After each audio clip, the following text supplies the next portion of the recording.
lorsque vous avez une atteinte sur n'importe quel trajet du système nerveux central ou périphérique, donc là, vous aurez un ensemble de signes, des signes fonctionnels ou des signes physiques. Et donc, c'est ça qu'on va appeler un syndrome topographique. Donc, on a plusieurs classifications qui sont proposées, soit selon les faisceaux, soit selon la motricité ou la sensibilité. Moi, j'ai préféré aller, je veux dire, je me suis basé sur un schéma plutôt anatomique, donc il va aller du cerveau vers la périphérie, comme ça, on va se perdre un peu moins. Donc, un syndrome topographique, c'est l'ensemble de signes fonctionnels et ou physiques qui sont liés à une atteinte spécifique sur tout le trajet du système nerveux central ou périphérique, donc tout le système nerveux en général.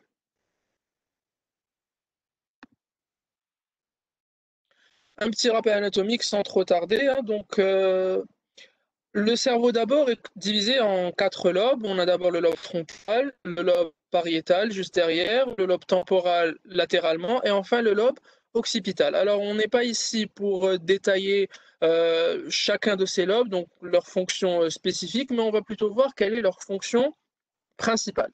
Donc, par exemple, dans le lobe frontal, ici, juste en pré-rolandique, on a le cortex moteur primaire.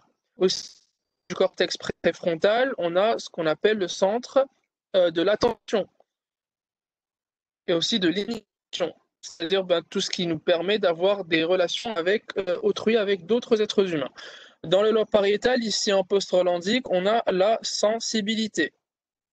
On a aussi le cortex pariétal qui a certaines zones associatives qui sont notamment euh, impliquées dans la praxis, c'est-à-dire le fait de pouvoir effectuer des mouvements qui sont coordonnés avec un but bien précis. Pour le lobe temporal, c'est surtout l'audition. Donc l'audition ou l'ouïe est très importante et elle possède son centre nerveux au niveau du lobe temporal. Et enfin, le lobe occipital va surtout être impliqué dans la vision. Donc ça, c'est plutôt leur fonction principale. Donc quand on pense lobe temporal, il faut penser inhibition, attention et motricité. Quand on pense lobe pariétal, il faudra plutôt penser à la sensibilité, à la praxis. Quand on pense lobe temporal, il faudra penser donc tout ce qui est oui, audition. Et quand on pense lobe pariétal, faudra penser occipital, pardon, il faudra penser à la vision. En plus de ça, juste ici en dessous du lobe frontal, on a l'aire de Broca quand il s'agit bien sûr de l'hémisphère dominant et l'aire de Wernicke derrière quand il s'agit également de l'hémisphère dominant. Alors l'aire de Wernicke, bien sûr, elle est à cheval entre le lobe pariétal et le lobe temporal. Alors pourquoi c'est important? Ben justement, quand on va parler de différents syndromes topographiques du lobe pariétal, du lobe frontal, du lobe temporal ou autre, ben, en connaissant leur fonction, on pourra très facilement deviner quel sera le syndrome topographique ou quels seront les signes physiques qui seront, signes fonctionnels ou physiques bien sûr, euh, qui seront donc retrouvés. Enfin, je voulais juste faire un petit rappel du faisceau pyramidal. Donc, on sait que le faisceau pyramidal va commencer au niveau du cortex moteur primaire, au niveau de l'aire motrice. Ensuite, il va passer au niveau de la capsule interne. Quand il va passer au niveau de la capsule interne, bien sûr, il sera regroupé en un seul faisceau. Ensuite, il va passer au niveau du bulbe, là où il va décusser. Alors, une partie, 80% va décusser, va former le faisceau corticospinal latéral, et 20% ne va pas décusser au niveau du bulbe et va former le faisceau corticospinal antérieur ou la médial. Au final, ça va forcément rejoindre le motoneurone contralatéral pour aller innerver les membres de l'autre côté du corps. Donc, il faut bien sûr se rappeler de la décussation des pyramides au niveau du bulbe. Ensuite, je voulais parler du faisceau de Gaulle et Burdack, c'est ce qu'on appelle également les cordons postérieurs. Donc, les cordons postérieurs vont décusser également au niveau du bulbe et ils vont remonter vers l'aire somesthésique contralatéral, bien sûr en faisant des petits relais au niveau du bulbe, au niveau des noyaux de Gaulle et de Burdack. Donc, rappelez-vous du faisceau pyramidal qui commence au niveau du moteur primaire, qui va décusser au niveau du bulbe pour ensuite aller à la partie contralatérale. Et la même chose pour les cordons postérieurs qui vont remonter, décusser au niveau du bulbe et aller au cortex somesthésique. Alors ça, c'est juste un petit rappel, ce n'est pas le vif du sujet. Donc, on va commencer par les atteintes encéphaliques. Les atteintes encéphaliques, j'ai essayé de regrouper tout ce qui se trouve à l'intérieur de la boîte crânienne. Donc, on a les syndromes hémisphériques, frontal, pariétal, temporal, occipital. On verra ensuite le syndrome d'Achille et le syndrome méningé et comment faire la différence entre les deux. Le syndrome démentiel qu'on retrouve le plus souvent dans toutes les démences, les maladies à corps de Lewy, la maladie d'Alzheimer. Le syndrome parkinsonien qu'on peut retrouver dans la maladie de Parkinson et dans les autres causes de syndrome parkinsonien. Et le syndrome cérébelleux, même si, bon, c'est pas vraiment encéphalique. Donc, bon. D'abord, les syndromes hémisphériques. Donc, les syndromes hémisphériques, c'est sous cette terminologie qu'on va regrouper donc, tout ce qui est syndrome frontal, pariétal, temporal et occipital. On va commencer par le lobe frontal. Donc, on a dit tout à l'heure qu'au niveau du lobe frontal, on va retrouver trois grandes caractéristiques. Bien sûr, la fonction primaire qui est la motricité, parce que le cortex moteur primaire se retrouve en pré-rolandique, donc juste en avant de la scissure de Rolando, donc c'est l'aire motrice primaire. Il est également responsable de l'association, donc tout ce qui est inhibition, attention, relations humaines. Et il contient également l'aire de Broca qui est responsable de la fluence du langage. Donc, quand on a une aphasie de Broca, c'est le langage qui devient de plus en plus lent. Donc, en résumé, en cas de syndrome frontal, donc en cas de lésion du lobe frontal, on va retrouver des signes qui seront associés à une perte de la physiologie de ces fonctions. On aura donc des troubles du comportement, donc tout ce qui est modification de la personnalité, surtout la désinhibition. La désinhibition, c'est-à-dire que le patient ne peut pas contrôler ce qu'il fait, ce qu'il dit, pourrait se dénuder, pourrait dire des gros mots. Donc tout ça va un petit peu influer sur ses relations avec les autres êtres humains. Bien sûr, on pourra avoir également une apathie, donc c'est-à-dire on aura une absence de compassion envers l'autre. On pourrait dire à cette personne qu'il vient de perdre un proche et il s'en foutra complètement, il n'aura aucune émotion, aucune réaction à ce qui l'entoure. Donc trouble du comportement, modification de la personnalité, désinhibition, apathie. D'ailleurs, le syndrome frontal est souvent, traité en psychiatrie sans pour autant aller explorer la neurologie, et pourtant ça pourrait se traiter très facilement. On pourrait retrouver des troubles de la motricité, notamment de la flexibilité, de l'initiative du mouvement. Donc le patient aura un petit peu de mal à décider de faire un mouvement. Aussi de l'appréhension. D'ailleurs, on retrouvera un grasping réflexe. Donc le grasping réflexe, c'est ce qu'on retrouve chez les nouveau-nés. Donc c'est un réflexe qu'on recherche systématiquement. Lorsqu'on met un objet sur la main du patient, eh bien on va voir resserrer sa main sur cet objet. Et le grasping réflexe est caractéristique du syndrome frontal. Ensuite, les troubles du langage, donc c'est par lésion de l'aire de Broca, s'il s'agit bien sûr de son hémisphère dominant, parce que l'aire de Broca n'est retrouvée qu'à gauche, chez le droitier et chez 95% des gauchers. Donc, il pourrait s'agir d'un mutisme ou sinon une aphasie de type motrice, donc c'est l'aphasie de Broca, l'aphasie motrice, donc où on aura un langage plutôt lent et il aura un petit peu de mal à trouver ses mots et à les enchaîner. Des troubles de la mémoire, donc surtout la mémoire immédiate. On sait que le centre de la mémoire n'est pas vraiment retrouvé, au niveau du lobe frontal, mais on aura quand même des troubles de la mémoire immédiate parce que justement c'est ce qui se passe en ce moment autour de lui. On aura des troubles de l'attention avec une aimantation du regard, donc on aura du mal à attirer l'attention du patient. L'aimantation du regard, c'est qu'en fait le patient va se mettre à fixer quelque chose, soit un objet, soit un point du plafond, soit la fenêtre, et il ne va plus lâcher cet objet du regard. Donc même si vous essayez d'attirer son attention, il va pas réagir. Donc c'est ce qu'on appelle l'aimantation du regard. Et enfin, des troubles de l'intellect, donc les troubles de la résolution des problèmes basiques, notamment on va essayer de lui faire des calculs mentaux simples et il ne pourra pas les résoudre. Donc on se rend compte que le syndrome frontal, c'est pas vraiment neurologique, c'est plutôt comportemental. Donc on aura des troubles du comportement du patient, il ne sera plus lui-même, il sera désinhibé, on aura des troubles de la motricité qui seront pas très fréquents, c'est surtout le grasping réflexe qu'on va rechercher. Les troubles du langage, donc ce sera une aphasie de type Broca qui sera motrice avec une lenteur de la parole. Les troubles de la mémoire, mais surtout immédiate, et l'aimantation du regard où le patient va fixer un objet lointain et vous ne pourrez plus attirer son attention. Donc ça, c'était pour le syndrome frontal. Le syndrome pariétal, donc, alors on a dit que le lobe pariétal, c'est surtout l'apraxie et la sensibilité, avec quelques troubles sensitifs du langage liés bien sûr à l'aire de Wernicke lorsqu'il s'agit de son hémisphère dominant. Donc en priorité, on va parler de troubles sensitifs qui seront donc une hypo ou une anesthésie thermoalgésique et une astéréognosie, et tout ça sera contralatéral, parce qu'on a vu que les faisceaux de Gall et Burdach vont décusser au niveau du bulbe. Maintenant, le reste du syndrome va dépendre du fait que, eh bien, ce soit l'hémisphère dominant du patient ou son hémisphère mineur qui sera touché. Si c'est son hémisphère mineur, donc non dominant, c'est-à-dire le droit pour le droitier, on aura juste une hémiasomatognosie, donc c'est-à-dire qu'il va, négliger toute la moitié, de son corps et une prosopagnosie, c'est-à-dire qu'il ne va plus reconnaître les visages. Mais s'il s'agit de son hémisphère majeur par contre, là on aura des trucs très intéressants, c'est l'agnosie digitale, donc il ne va plus reconnaître ce qu'il doit, et l'indistinction entre la gauche et la droite. Donc il n'y aura plus de communication entre son hémisphère gauche et son hémisphère droit, donc il ne saura plus faire la différence entre la gauche et la droite. On aura quelques troubles visuels, juste parce qu'on aura passage des bandelettes visuelles près du lobe pariétal, mais ce n'est pas très important. Donc ce sera une quadranopsie latérale, on n'oublie pas qu'elle est inférieure et homonyme. L'apraxie dans le syndrome pariétal n'est pas très visible, surtout des troubles de l'habillage. Il pourra réaliser d'autres mouvements comme empiler des cubes ou je sais pas, refermer une fermeture éclair, mais le fait de s'habiller à proprement parler, là, il aura du mal. Des aphasies sensitives de type Wernicke, donc on sait que l'aire de Wernicke, elle est à cheval sur le lobe pariétal et le lobe temporal, donc on aura une aphasie sensitive où le patient dira beaucoup de mots, on aura une jargonophasie, on aura le va modifier des mots, il va en créer de nouveaux, etc.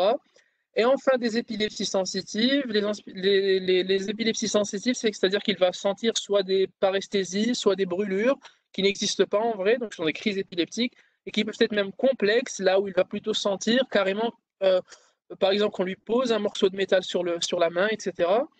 Ce sont des épilepsies qui peuvent aller vers la complexité grave, où le patient pourra même croire qu'il est en train d'halluciner. Donc le syndrome pariétal, c'est surtout praxie, sensibilité et aphasie de Wernicke, c'est ce qu'il faut retenir. Maintenant, les symptômes vont différer selon qu'il s'agisse de son hémisphère majeur ou mineur. Si c'est son hémisphère mineur, on aura surtout l'hémiasomatognosie, donc le patient va négliger toute une moitié de son corps, et une prosopagnosie bien sûr, il ne va plus reconnaître les visages. Et si c'est par contre son hémisphère dominant, là pour le coup, on aura une agnosie digitale, donc il ne va plus reconnaître ce qu'il touche, et une indistinction entre la gauche et la droite qui est assez caractéristique. On n'oublie pas l'apraxia avec les troubles de l'habillage, l'aphasie sensitive de Wernicke, donc il va mélanger ces mots, et enfin l'épilepsie qui sera sensitive et peut aller dans une grande complexité, il pourra même sentir qu'on lui pose des objets sur les mains. Donc voilà pour le syndrome pariétal. On passe au syndrome temporal. Alors on a dit tout à l'heure que le lobe temporal était responsable donc de l'audition. Il y aura un petit passage des voies visuelles avant d'arriver au lobe occipital. On aura l'aire de Wernicke qui, on a dit, est à cheval entre le lobe pariétal et le lobe temporal. Et surtout la présence de l'hippocampe qui est le siège de notre mémoire. Alors il est rare qu'on trouve des troubles de la mémoire dans le syndrome pariétal, mais ça peut arriver. Donc dans le syndrome temporal, je veux dire pardon, ce qu'il faut retenir, c'est les troubles auditifs, c'est ce qu'on appelle une agnosie auditive, donc il ne va plus reconnaître les sons qu'il entend et pourtant qu'il connaît. L'aphasie de type Wernicke, surtout s'il est en hémisphère majeur. Les troubles visuels, donc ce sera une quadranopsie qui sera cette fois-ci supérieure homonyme. La quadranopsie supérieure homonyme, c'est ça, donc il aura du même côté de la lésion une disparition de cette partie du champ visuel, et une quadranopsie inférieure homonyme, du côté de la lésion, il aura disparition de cette partie du champ visuel. Ici, il s'agira d'un syndrome temporal et ici, il s'agira d'un syndrome pariétal. Et enfin, il aura des épilepsies qui seront sensorielles de type auditif simple ou complexe. Alors, les épilepsies sensorielles auditives simples, c'est quand il s'agira de simples sons, de bruits, d'éclats. Et les complexes, c'est quand il entendra soit carrément une musique, parfois une symphonie, et ça peut être vraiment, ça peut aller très loin dans la complexité de la crise d'épilepsie. Donc voilà. Donc dans le syndrome temporal, on a l'aphasie, la Wernicke, surtout s'il s'agit de son hémisphère majeur. On aura les troubles visuels, donc il s'agira d'une quadranopsie latérale, pardon. Il s'agira d'une quadranopsie latérale supérieure homonyme. L'agnosie auditive, donc il ne va plus reconnaître ce qu'il entend. Et enfin l'épilepsie qui sera simple ou complexe. Enfin, dans le syndrome occipital, il n'y a pas grand-chose. On sait bien sûr que le lobe occipital est le plus souvent relié à la vision. Donc on aura des troubles visuels, une hémianopsie ou une quadranopsie latérale homonyme, parfois une cécité corticale. Alors c'est quoi la cécité corticale? C'est justement le fait que le cerveau ne va pas reconnaître un objet, il ne va pas le voir, mais nos yeux arrivent à le voir. Lorsqu'on a un patient qui souffre de cécité corticale, en fait, lorsqu'on le met par exemple dans un couloir où il y a plein d'objets, il ne voit pas les objets, donc si vous lui dites qu'est-ce qu'il y a en face de lui, il ne va pas vous répondre, mais quand il sera en train de marcher, il va les éviter sans avoir recours à une aide. C'est ça la cécité corticale en gros. Donc il ne voit pas l'objet, il ne peut pas le regarder, mais il pourra l'éviter. Donc c'est uniquement son cerveau qui ne peut pas l'interpréter. Enfin, l'épilepsie dans ce cas-là, qui sera sensorielle, visuelle, simple et complexe. Alors l'épilepsie visuelle simple, c'est juste des flashs, des fausses peines. Mais l'épilepsie visuelle complexe, là, il pourra carrément voir des objets ou des personnes. Et dans ce cas-là, euh, aussi, ça pourrait être pris pour des hallucinations et ça pourrait être pris pour un trouble psychiatrique. Donc le syndrome occipital présente de l'aire sensorielle visuelle. On aura des troubles visuels de type hémianopsie ou quadranopsie. Merci. Hémianopsie ou quadranopsie visuelle. Et donc la cystée corticale, le c'est ce qu'on recherche. Donc le patient ne va pas voir les objets, mais il pourra les éviter lorsqu'on le met dans un labyrinthe. Et enfin, l'épilepsie visuelle simple ou complexe. Donc, l'épilepsie simple, c'est juste des flashs ou des scènes. Et l'épilepsie complexe, là, pour le coup, ce sera vraiment, il va voir des objets ou des personnes et ça pourrait être pris pour des hallucinations. Alors, avant d'entamer le syndrome d'HIC, est-ce qu'il y a des questions?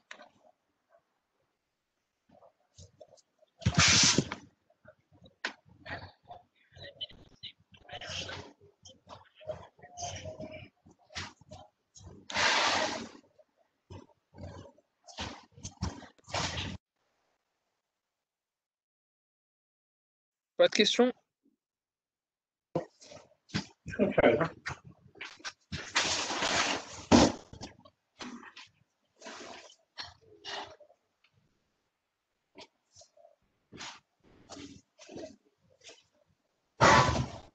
Ouais, bah, la séance de questions est pour ça, justement. Donc, si il y a un problème, je peux répéter. Donc, est-ce qu'il y a vraiment un syndrome que tu voudrais que je répète?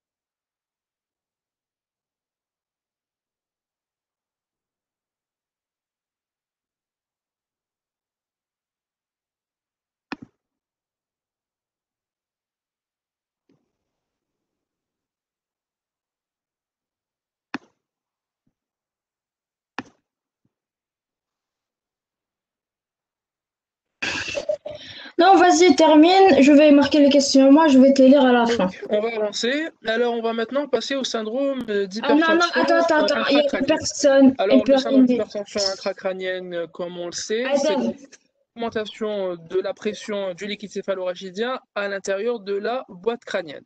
Alors, le syndrome, il est connu, c'est la fameuse triade, donc céphalée, vomissement et troubles visuels qu'il faudra rechercher systématiquement. Alors maintenant, il faut savoir que les céphalées et les vomissements sont présents également dans le syndrome méningé. Et donc, il y aura certaines caractéristiques qui vont permettre de les différencier. Alors, les céphalées dans le syndrome d'HIC, elles ont quatre caractéristiques qu'il faudra retenir. Donc, ce sont des céphalées en casque qui vont un petit peu concerner toute la surface de la boîte crânienne. Elles seront surtout matinales ou en fin de nuit. Elles vont augmenter avec les changements de position, notamment par exemple lorsqu'il y a un passage du décubitus dorsal vers la position assise ou inversement, ou encore lorsqu'on passe vers le décubitus latéral. Et elles sont pulsatiles, évidemment, parce que ça reste un phénomène qui est plus ou moins vasculaire avec le de pression à l'intérieur de la boîte crânienne. Donc les céphalées seront en casque, matinales, elles vont augmenter avec le changement de position et elles seront de type pulsatile. Maintenant les vomissements. Donc les vomissements dans le syndrome d'HIC, ce sont des vomissements dits en G. Alors les vomissements en G, c'est-à-dire qu'ils sont très faciles, elles ne nécessitent pas d'effort du patient. elles sont au maximum des céphalées, donc c'est-à-dire lorsque vraiment la tension elle est à son maximum, les vomissements vont apparaître et elles vont justement être là pour soulager cette tension et soulager ces céphalées. Donc ce sont des vomissements en G au maximum des céphalées qui les soulagent. Enfin, les troubles visuels, donc c'est classique, soit un flou, soit une paralysie du nerf du sens, qui est le nerf crânien numéro 6. Donc le syndrome d'HIC, c'est simple, on connaît ça depuis l'an passé. Céphalée, vomissement, troubles visuels. Les céphalées, elles sont en casque, matinales ou en fin de nuit, qui vont augmenter avec les changements de position et qui seront plus faciles. Les vomissements en G, donc ils seront très faciles, le patient n'aura vraiment aucun effort à faire pour vomir. Elles sont au maximum des céphalées, elles vont venir les soulager. Et enfin, pour les troubles visuels, c'est simple, donc un flou visuel et ou une paralysie du nerf abducens, donc une paralysie du regard vers l'extérieur, qui va entraîner du coup une diplopie et un strabisme convergent. Maintenant, le syndrome méningé, comme on a dit, on aura les deux mêmes symptômes, donc les céphalées et les vomissements, mais cette fois-ci, on n'aura pas de troubles visuels, on aura plutôt une raideur méningée. Donc dans ce cas-là, on aura la même triade, mais les céphalées auront d'autres caractéristiques. Ce sont des céphalées plutôt diffuses, c'est-à-dire pas vraiment en casque, donc pas juste là, ça pourrait même aller au niveau du crâne, au niveau du haut des yeux, au niveau du côté des tempes. Elles seront nocturnes pas vraiment en fin de nuit, plutôt en milieu de nuit, et associées notamment à la photo et à la phonophobie. Donc le patient ne va pas supporter les lumières vives et il ne va pas supporter les sons très très élevés. Donc photo et phonophobie sont caractéristiques du syndrome méningé. Les vomissements auront pratiquement les mêmes caractéristiques que le syndrome d'HIC. Pour la raideur méningée, donc nous, ce qui va nous intéresser, c'est la recherche des deux signes du syndrome méningé, les deux signes physiques. Donc le signe de Kernig en A et le signe de Brudzinski en B. Alors comment faire la différence? Donc le signe de Kernig, c'est lorsqu'on va relever la jambe du patient et ça va provoquer une douleur, ou alors il va relever la jambe contralatérale pour compenser, ça c'est le signe de Kernig. Pour le signe de Brudzinski, ce qu'on va faire, c'est qu'on va relever la nuque du patient et on aura soit une douleur, soit le patient va relever ses genoux pour compenser. Donc ce sont les deux grands signes à rechercher, le signe de Kernig en A, on va relever la jambe du patient, et le signe de Brudzinski en B, ce qu'on va faire, c'est qu'on va relever sa nuque plutôt, et le patient va sentir une douleur, soit relever ses genoux pour compenser. On aura parfois, lorsque le syndrome méningé est très présent, une position en chien de fusil. La position en chien de fusil, c'est quand le patient sera recourbé sur lui-même, donc dos courbé, genoux fléchis, nuque fléchie. Ça, c'est caractéristique également du syndrome méningé qui est très présent, surtout dans les méningites plutôt bactériennes. Donc triade classique, céphalée, vomissement, raideur méningée. Les céphalées seront diffuses, nocturnes, en milieu de nuit, qui seront associées à des photos ou à des phonophobies. Les vomissements auront les mêmes caractéristiques que le syndrome d'HIC, donc ce seront en G, elles seront assez faciles. Et la raideur méningée, donc c'est le signe de Kernig, on va relever la jambe du patient, ça va entraîner une douleur. Le signe de Brudzinski, on va relever plutôt la nuque du patient. Et enfin, la position en chien de fusil, qui est plutôt caractéristique des syndromes méningés très présents, notamment des méningites bactériennes. Alors, est-ce qu'il y a des questions? Tu m'entends? Allô? Vous m'entendez?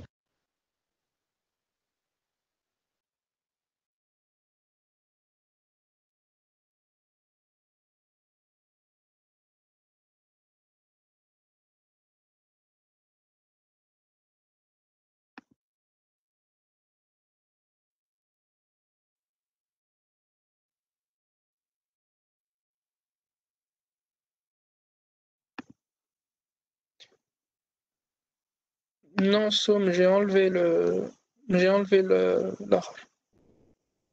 son. Voilà, comme ça, c'est rétabli. Tu m'entends? Je t'entends. Voilà, il y a une question, il y a une personne qui demande est-ce que vous pouvez répéter le syndrome frontal brièvement?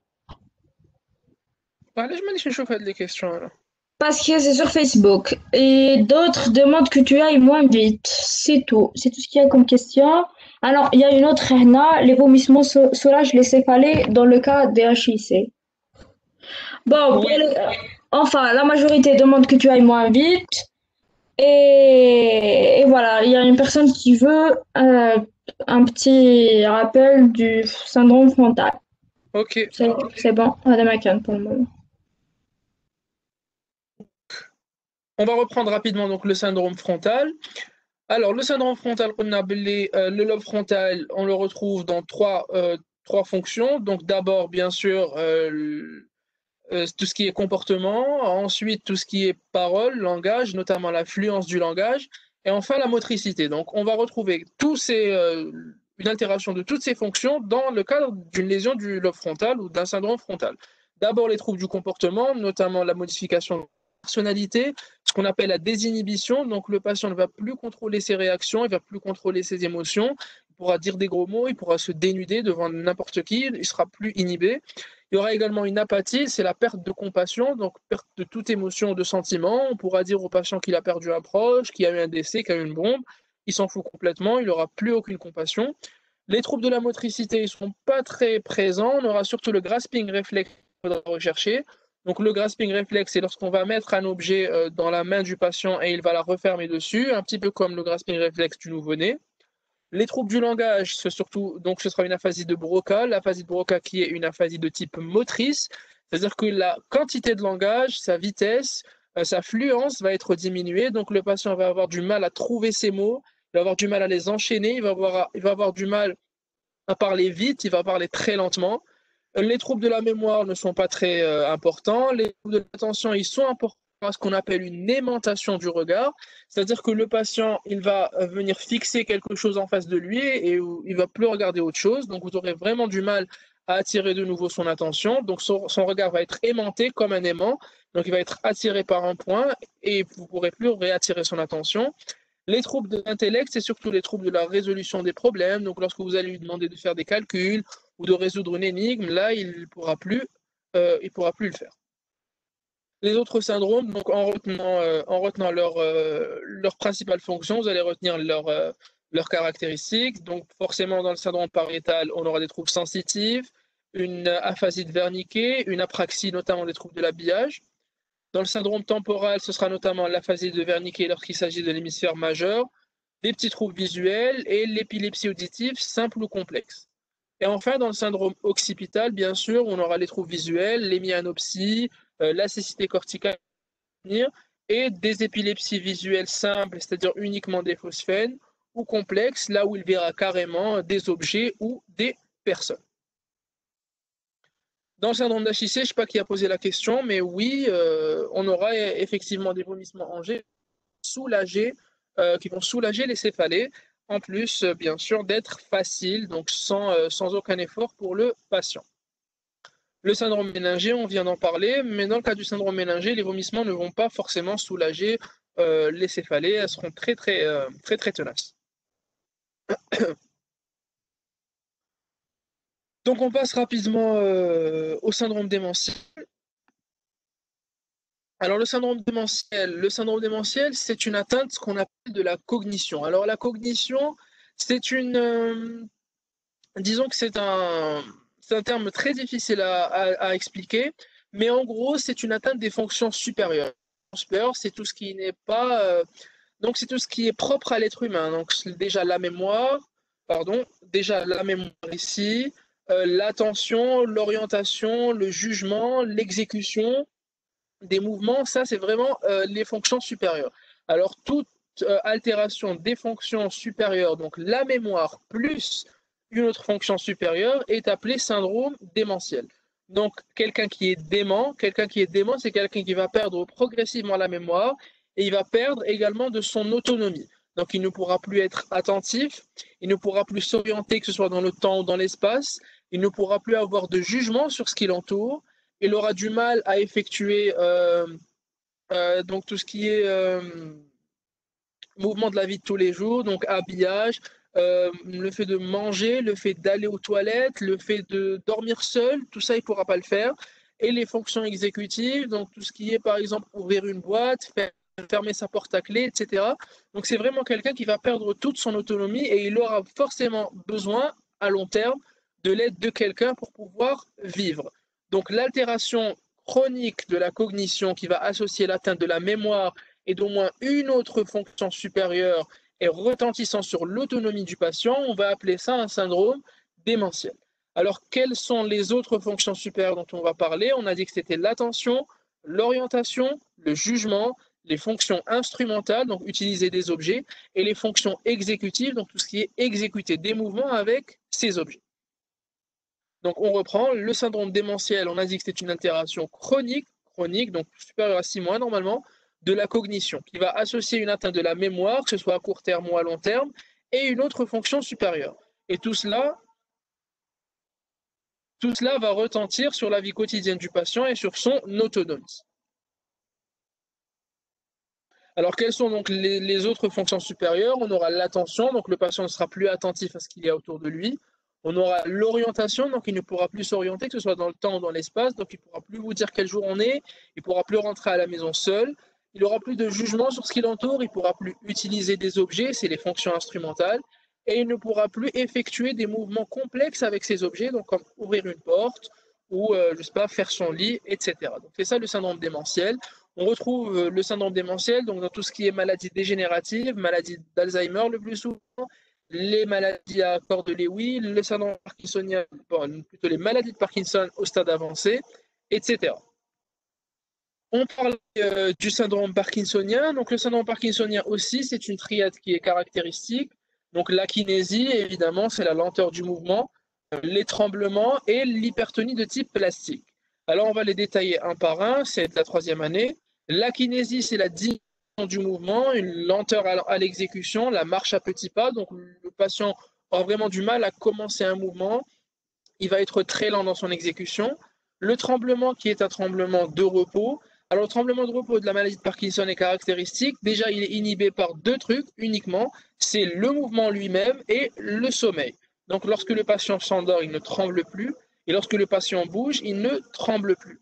La fréquence du tremblement est plutôt moyenne, peu intense, et elle va prédominer aux extrémités. Donc comment ça? Eh bien, ce sera des mouvements plutôt on dit que le patient va compter la monnaie ou il va émietter le pain.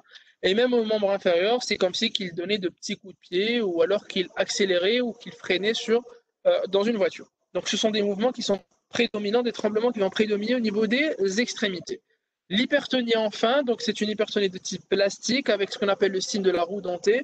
Donc lorsqu'on va faire tourner la main du patient, ça va mouvement par à-coups comme une roue dentée. Donc le syndrome parkinsonien, c'est la triade classique, akinésie, tremblement et hypertonie plastique. L'akinésie, on a dit que c'était une diminution du mouvement, une lenteur à l'exécution et une marche à petits pas. Les tremblements, c'est des tremblements de repos qui sont inhibés par le mouvement et le sommeil. Leur fréquence est plutôt moyenne, ils sont peu intenses et ils vont prédominer aux extrémités. Et enfin, l'hypertonie de type plastique avec un signe de la roue dentée. Donc avant de passer au syndrome cérébelleux, est-ce qu'il y a des questions?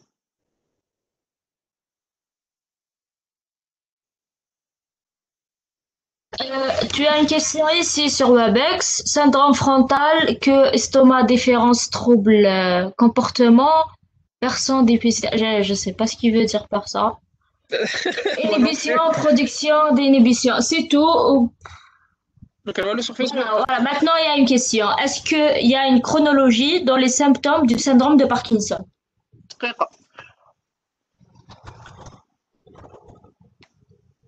Est-ce qu'il y a une chronologie? Oui. Ouais, bonne question. D'habitude, vu que c'est un trouble de la sécrétion de la dopamine, donc ce sera plutôt l'akinésie qui va apparaître en premier, mais on la verra pas. On la verra pas. Donc il y a le syndrome parkinsonien lorsqu'il s'installe, le premier signe qu'on va apparaître, c'est que le patient va écrire de plus en plus petit. Son écriture va devenir de plus en plus petite, encore et encore et encore, justement parce que son mouvement sera de plus en plus lent. Donc c'est vraiment l'akinésie qui apparaîtra en premier. Ensuite, pour les tremblements et l'hypertonie, ça viendra avec le temps et ça dépendra du patient et ça dépendra de la gravité de son atteinte. Mais donc, pour la chronologie, je peux te dire juste que l'akinésie apparaît en premier et pour les autres, ça dépend du patient. D'ailleurs, il y a des patients qui ne font pas la triade complète. Ils feront akinésie plus tremblement, akinésie plus hypertonie.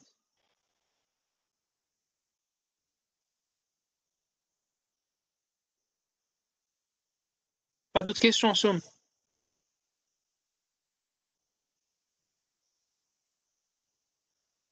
Il y a une personne qui a simplement écrit syndrome topographique. Je crois pas que c'est une question, donc elle devra suivre, la refaire la vidéo après. Ok, Revoir la vidéo après. Tu ok. peux continuer, c'est bon. Alors on passe maintenant au syndrome cérébelleux. Donc comme son nom l'indique, le syndrome cérébelleux, c'est une atteinte du cervelet. On sait tous que le cervelet est donc divisé en trois parties. On a d'abord tout ce qui est la partie centrale, c'est le vermis. On a les hémisphères cérébelleux et on a le lobe flocculo-nodulaire. Alors c'est un petit peu une forme de papillon. L'atteinte du le vermis est plutôt il est plutôt impliqué dans tout ce qui est statique, équilibre, tonus, tandis que par exemple, les hémisphères cérébelleux ils sont plutôt impliqués dans la coordination du mouvement, dans les mouvements finalisés, etc. Et enfin, le lobe flocculonodulaire, lui, il est impliqué dans l'équilibre et uniquement l'équilibre. D'ailleurs, il va posséder des liaisons avec le noyau vestibulaire. Donc en gros, selon le lieu de l'atteinte, donc si on a soit une lésion vermienne, soit une lésion hémisphérique, soit une lésion du lobe flocculonodulaire, le syndrome cérébelleux sera différent. Alors dans le cas de la lésion vermienne, on aura un syndrome cérébelleux dit statique. Alors dans le syndrome cérébelleux statique, on n'aura pas d'incoordination. L'incoordination sera quasiment inexistante, le patient pourra très bien coordonner ses mouvements. Par contre, les troubles de l'équilibre seront très très présents. Alors on aura une station debout qui sera plutôt élargie, donc on aura le fameux élargissement du polygone de sustentation, c'est-à-dire que, pardon, que le patient ici, au lieu de se tenir comme ça à pieds joints, il va essayer d'élargir ses pieds pour avoir un plus grand angle d'appui et ne pas tomber. On aura une danse des tendons, mais un signe de Romberg qui sera négatif. Alors, je vais rappeler c'est quoi la manœuvre de Romberg ou l'épreuve de Romberg. C'est qu'on va demander au patient de se mettre debout, pieds joints, les bras le long du corps ou les bras devant soi, comme ça, tendus, et les yeux fermés. Donc s'il tombe, c'est un signe de Romberg positif, et s'il ne tombe pas, c'est un signe de Romberg négatif. Alors dans ce cas, dans le cas du syndrome cérébelleux, eh bien lorsqu'on va faire une épreuve de Romberg au patient, la fermeture des yeux ne va pas aggraver son état. Il ne va pas forcément tomber, comme dans un syndrome cordonal postérieur par exemple, et donc on va parler de signe de Romberg qui sera négatif. Enfin, l'hypotonie, donc on aura des réflexes qui seront pendulaires. C'est quoi les réflexes pendulaires? Donc lorsqu'on va frapper par exemple le réflexe du patient, son membre va faire des mouvements comme ça rotatoires, comme un pendule, un petit peu comme les pendules des gens qui font de l'hypnose. C'est un réflexe pendulaire. Et on aura un signe de Stewart-Holmes qui est caractéristique. Donc ce qu'on va faire, c'est on va demander au patient de retenir notre force. Donc on va essayer de faire une flexion contrariée de son bras. Et lorsqu'on lâche, eh bien, sa main va venir frapper son thorax. C'est un signe de Stewart-Holmes et c'est caractéristique donc d'une hypotonie de type cérébelleuse. On indique donc le syndrome cérébelleux statique d'une lésion du vermis cérébelleux. On n'aura pas d'incoordination, elle sera très peu présente. On aura surtout des troubles de l'équilibre, de la station debout avec élargissement du polygone de sustentation et un signe de Romberg négatif à apprendre par cœur. L'hypotonie, donc, elle sera présente avec les réflexes pendulaires et le signe de Stewart-Holmes. Donc ça, c'était pour la lésion vermienne. Maintenant, pour les lésions hémisphériques du cervelet, donc on aura un syndrome cérébelleux plutôt cinétique. On aura une adiadocosynésie. Donc l'adiadocosynésie, c'est un trouble plutôt de l'exécution temporelle. Donc lorsqu'on va demander au patient de faire une épreuve des marionnettes, il y aura une main qui ira soit d'un côté ou d'un autre, ou qui ira plus lentement que l'autre, etc. Donc il ne pourra pas vraiment coordonner ses mouvements. La dyschronométrie et l'hypermétrie, c'est lorsqu'on va demander au patient de faire l'épreuve douanée. Alors il aura parfois une main qui ira plus loin, qui va rater sa cible, qui ira plus haut ou plus bas. Ça, c'est la dysmétrie. L'hypermétrie, c'est quand elle va dépasser son but. La dyschronométrie, c'est quand on le fait avec ses deux mains et il y aura une qui va arriver avant l'autre ou elles vont se chevaucher. Donc ça, c'est la dyschronométrie. On aura également la dysarthrie, donc ce sera plutôt des troubles de l'articulation de la parole. Et enfin, les tremblements d'intention. Alors, c'est quoi les tremblements d'intention? Lorsqu'on était en troisième année, quand on nous parlait d'un tremblement cérébelleux, on croyait que le tremblement avait lieu pour toute la durée du mouvement. Mais en fait, non. Ce tremblement d'intention, il a lieu au début du mouvement et à la fin du mouvement, c'est-à-dire lorsque le patient décide de bouger et lorsque le mouvement arrive à son but. C'est ça vraiment le tremblement intentionnel. Donc, c'est au début, à l'initiation du mouvement et à la fin du mouvement. C'est justement ça qui va causer la dysmétrie. On aura également des troubles de l'équilibre avec une démarche pseudo-ébrieuse, donc comme quelqu'un qui serait sous, qui serait ivre, ou alors en zigzag, mais c'est un peu rare, c'est surtout pseudo-ébrieuse qui est caractéristique du syndrome cérébelleux. L'hypotonie, c'est exactement la même que dans le syndrome cérébelleux statique.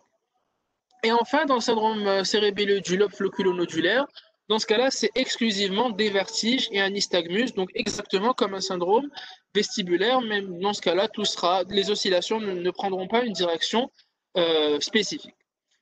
Donc le syndrome cérébelleux cinétique, incoordination, adiadococinésie, dyschronométrie, hypermétrie, dysarthrie, donc trouble de la parole, et le tremblement d'intention au début et à la fin du mouvement.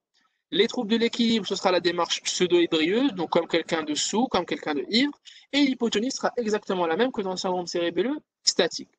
Enfin, pour le lobe floculonodulaire, ce sera le vertige et le nystagmus qui seront caractéristiques de cette lésion. Alors, est-ce qu'il y a des questions pour toutes les atteintes encéphaliques, donc tout ce qui est syndrome hémisphérique ou HIC, méningé, cérébelleux, etc. Soum, il y a des questions?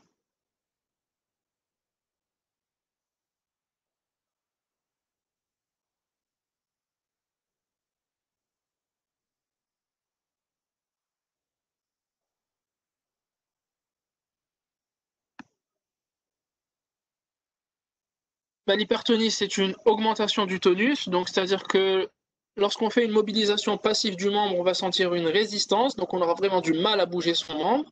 Et l'hypotonie, c'est plutôt une diminution du tonus, donc le membre va bouger comme une poupée de chiffon, c'est la caractéristique qu'on donne la plupart du temps. Maintenant, il y a deux types d'hypertonie, on a l'hypertonie dite plastique et l'hypertonie dite spastique.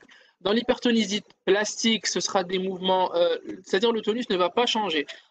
Il y aura plutôt un phénomène de roue dentée. Donc, lorsqu'on va bouger la main du patient, certes, la résistance sera la même, mais ça va bouger par à-coups. Donc, parfois, ça va céder, parfois, ça va pas céder, parfois, ça va céder, etc. Mais dans l'hypertonie spastique, c'est plutôt comme un élastique. Donc, plus on va essayer de combattre son tonus, plus ça va devenir vraiment difficile et son membre va revenir à sa position initiale. Ça, c'est la spastique. L'hypotonie n'a pas vraiment de type, donc c'est vraiment une poupée de chiffon, le membre n'a aucun. Pourquoi trouble de la parole dans l'atteinte du cervelet? Ben, faut savoir que le larynx est aussi un muscle et on doit coordonner nos muscles du larynx pour parler. Et l'incoordination des muscles du larynx va également entraîner des troubles de la parole, mais c'est pas vraiment la parole en elle-même. Donc, il va pas avoir des troubles pour trouver ses mots ou pour coordonner ses paroles, pour trouver ses idées. Ce sera plutôt un trouble pour articuler. Donc, il aura vraiment du mal à avoir une voix claire et des mots qui vont s'enchaîner fluidement.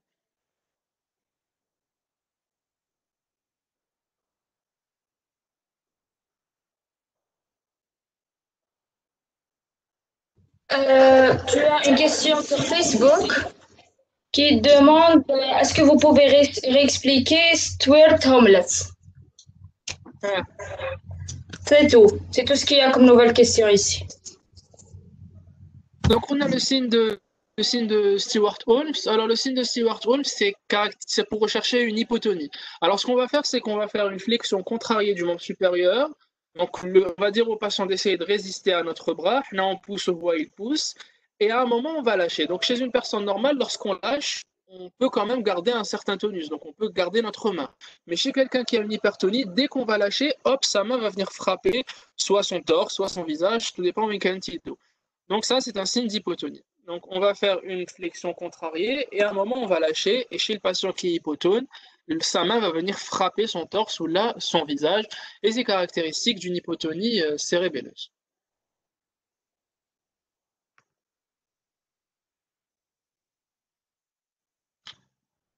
Alors, on va passer rapidement les syndromes pyramidal et cordonal postérieur parce que c'est des trucs de troisième année. Donc le syndrome pyramidal ici, on va pas décrire la partie aiguë où il y a une hypotonie, une aréflexie, etc. C'est pas l'important. Ce qu'on va voir, c'est la phase chronique du syndrome pyramidal, donc tout ce qui est la phase hypertonique du syndrome pyramidal. Donc on aura trois caractéristiques à rechercher, le déficit moteur, le tonus et les réflexes. Alors le déficit moteur dans le syndrome pyramidal, on va le rechercher par deux épreuves. L'épreuve de barré au membre supérieur. Donc ce qu'on va faire, c'est qu'on va demander au patient de tendre les bras devant lui et on aura deux types de réponses, soit une chute du membre atteint, soit une pronation.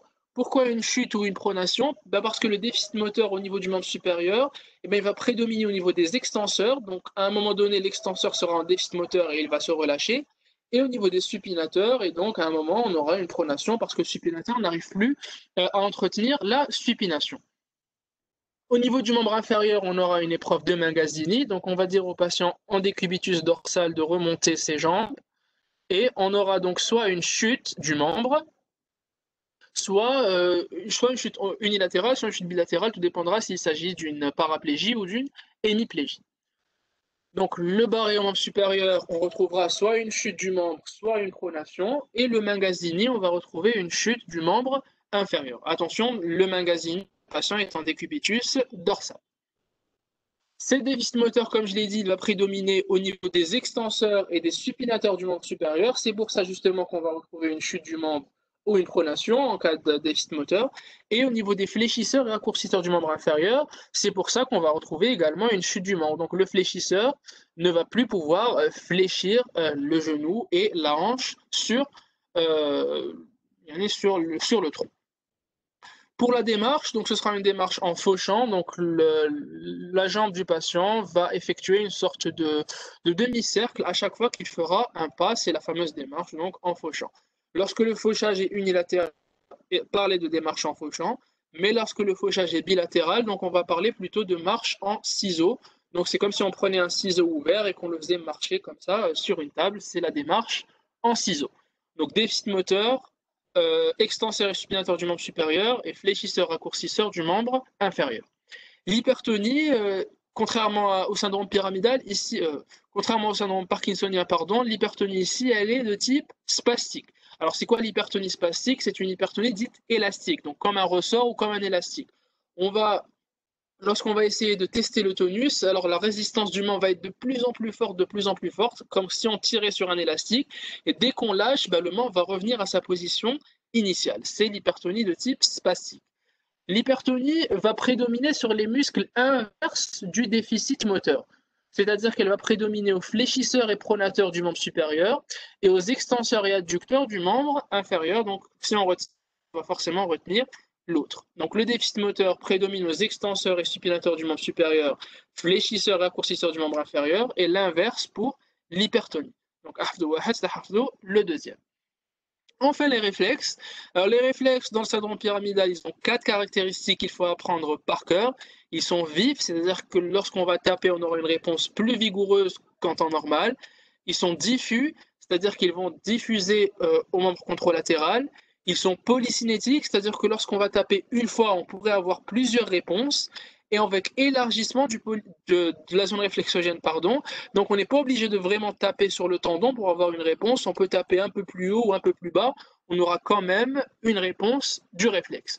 Donc vif, diffus, polycinétique avec élargissement de la zone réflexogène. Les 4 caractéristiques du réflexe dans le cas du syndrome pyramidal.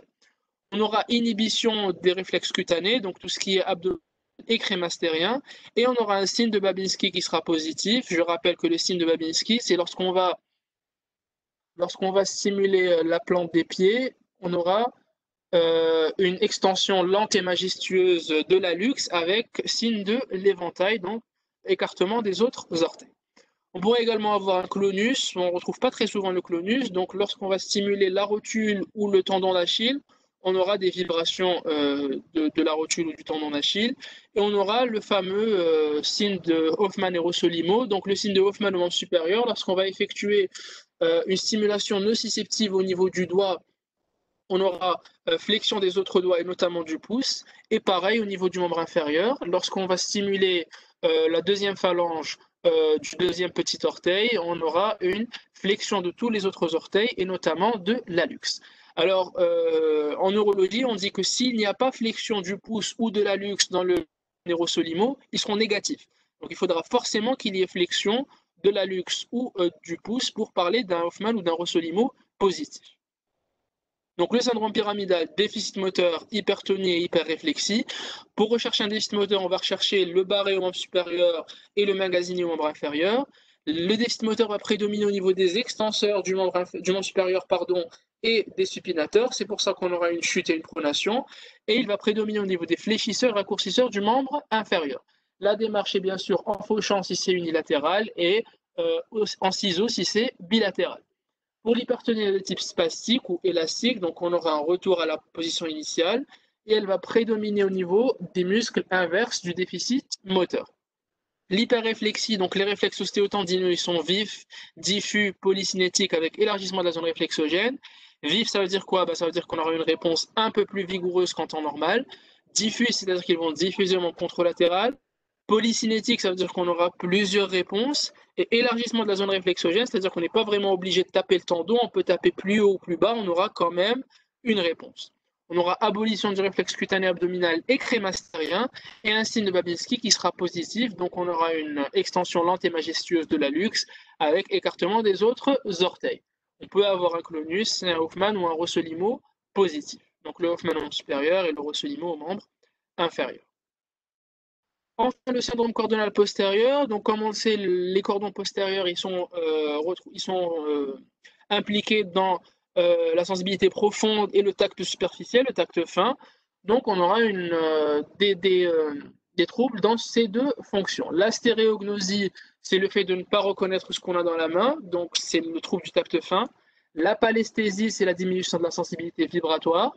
La graphesthésie, alors dans ce cas-là, on peut par exemple dire au patient de deviner ce qu'on est en train d'écrire sur son doigt. Par exemple, lorsqu'on dessine un 8, il ne pourra pas vous dire que vous êtes en train de dessiner un 8 sur sa main, c'est ce qu'on appelle la graphesthésie.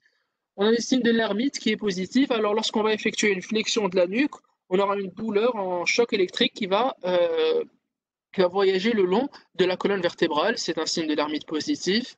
On aura l'ataxie proprioceptive. Alors l'ataxie proprioceptive, c'est un signe de Romberg positif. Donc lorsque le patient va effectuer une épreuve de Romberg, on va lui demander de se mettre debout, pieds joints, bras soit le long du corps, soit devant lui.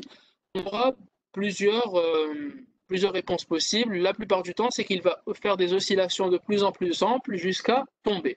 Alors s'il tombe en fermant les yeux, dans ce cas-là, c'est un signe de Romberg qui sera positif. On peut avoir également des oscillations des index ou lorsque le patient est assis, il pourra osciller aussi. C'est une ataxie proprioceptive. Et enfin, la démarche qui sera talonnante. La démarche talonnante, c'est lorsque le patient il va vous dire qu'il a l'impression de marcher sur du coton et il ne sent plus le sol au-dessous de lui, donc il ne sait pas vraiment jusqu'à à quel point il devra lever la jambe pour toucher le sol. C'est ça la démarche talonnante. Il va appuyer sur le sol avec ses talons pour être sûr d'agripper le sol. Il va vous dire comme s'il marche sur de l'éponge, sur du coton. Il va vous dire qu'il ne sent plus s'il porte des chaussures ou pas. Il va parfois avoir des paresthésies, mais c'est très rare. Donc, trouble de la sensibilité profonde et du tact superficiel. Donc, la stéréognosie, il ne pourra plus reconnaître ce qu'il a dans les mains. La palesthésie, donc la palesthésie, c'est le trouble de la sensibilité vibratoire. C'est-à-dire que lorsqu'on va faire vibrer un diapason et on va le mettre sur une saillie osseuse, il ne va pas sentir les vibrations du diapason. Alors, ce n'est pas le diapason qu'on utilise pour le RIN et le Weber. Il faudra un diapason plutôt dans les 300 Hz pour arriver à tester ça. Mais voilà, lorsqu'on va faire un diapason et on le met sur une saillie osseuse, il ne va pas ressentir ces vibrations. La graphesthésie, lorsqu'on va dessiner quelque chose sur ses mains ou sur son corps, il ne va pas savoir ce qu'on dessine. Le signe de l'hermite, lorsqu'on va effectuer une flexion de la nuque, on aura une douleur en choc électrique le long de la colonne vertébrale. C'est un signe de l'hermite positif. L'ataxie proprioceptive, c'est le signe de Romberg, donc oscillation et chute lorsque les yeux sont fermés. Et la démarche talonnante, on a déjà expliqué ça. Alors, est-ce qu'il y a des questions pour les atteintes fasciculaires? Le signe de l'hermite est spécifique de l'atteinte coronale postérieure. Alors, normalement, oui, il est spécifique, oui.